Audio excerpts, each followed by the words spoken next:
Hello बच्चों, इस question में दिया हुआ है let a triangle A B C B equilateral on side B A produce we choose a point P such that A lie between P and B.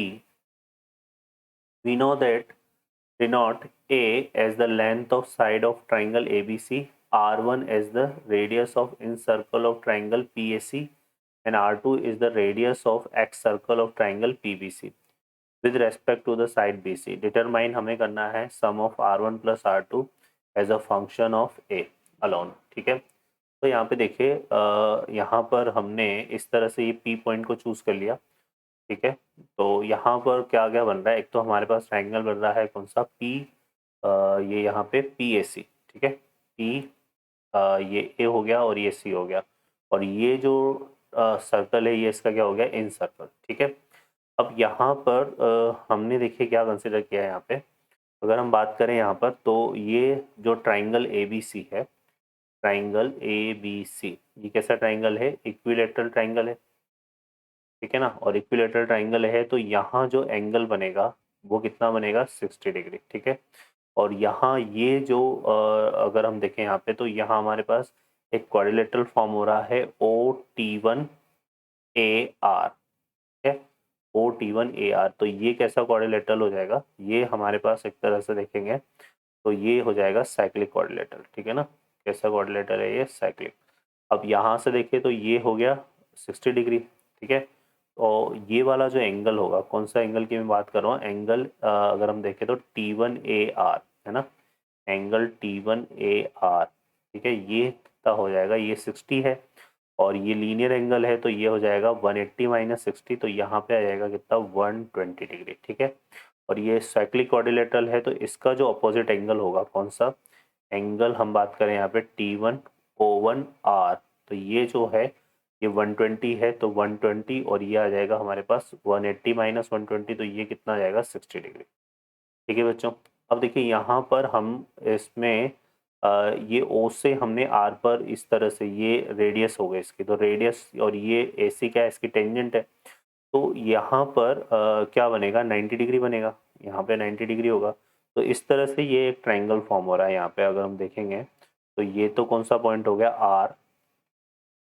ठीक है, तो ये तो आर हो जाएगा है ना, ये हो गया हमारे पास ओ वन ले लो और इसको ए ले लिया हमने, तो यहाँ हमारे पास 90 डिग्री फॉर्म हो रहा है। ठीक है, क्लियर है, तो ये तो हो गया हाइपोटेनस, यहाँ पर आ जाएगा, और ये जो एंगल बनेगा यहाँ पे अगर हम देखेंगे तो ये T one O R 60 degree है, तो ये जो एंगल है ये कितना हो जाएगा 30 डिग्री। ठीक है, इस तरह से ये हमारे पास आ जाएगा 30 डिग्री। क्लियर है, तो यहाँ से अगर हम आर ए को डिफाइन करें तो ये क्या हो गया परपेंडिकुलर, और ये क्या हो गया हाइपोटेनस, जिसकी लेंथ हमारे पास ये है, तो यहाँ से अगर हम निकालेंगे तो tan 30 डिग्री इक्वल टू कितना आ जाएगा हमारे पास, ये तो हो गया tan 30 डिग्री डिग्री हमारे पास क्या आ जाएगा ओ आर, सॉरी ये आर वन ये नहीं है, आर वन हमारे पास ये है। ठीक है, ओ आर, तो ये आ जाएगा कितना R A upon R one, तो यहाँ से जो आर ए की वैल्यू है वो कितनी हो जाएगी आर वन टेन 30 डिग्री। ठीक है,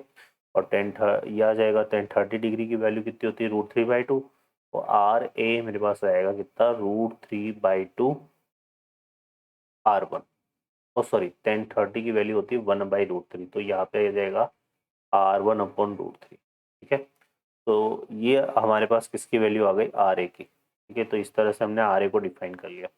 ओके बच्चों, इसी तरह से अगर हम बात करें यहाँ पे तो ये इस वाले ट्रायंगल में आ जाएंगे, इस वाले ट्रायंगल में भी ये एंगल 60 डिग्री है तो ये 180 होगा, ये वही हमारा 30 डिग्री। तो इसको अगर हम डिफाइन करें तो यहाँ जो एंगल BO2S होगा वो कितना आ जाएगा 30 डिग्री। ठीक है, तो ये BO2S हमारे पास 30 डिग्री आएगा, तो जैसे हमने RS निकाला वैसे ये BS को डिफाइन करेंगे, तो जो BS है ये हमारे पास क्या आ जाएगा बच्चों, ये आ जाएगा क्योंकि ये रेडियस R2 है तो ये आ जाएगा कितना R2 अपॉन √3। ठीक है, तो ये आ जाएगा कितना R2 अपॉन √3 क्या आ जाएगा BS। ठीक है, तो ये BS आ जाएगा।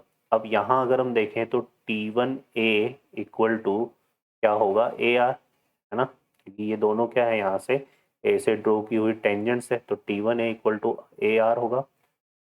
T1 ए इक्वल टू क्या हो जाएगा, आर ए। ठीक है, क्या आ जाएगा। और इसी तरह से यहाँ पे T2 बी इक्वल टू कितना हो जाएगा, बी एस।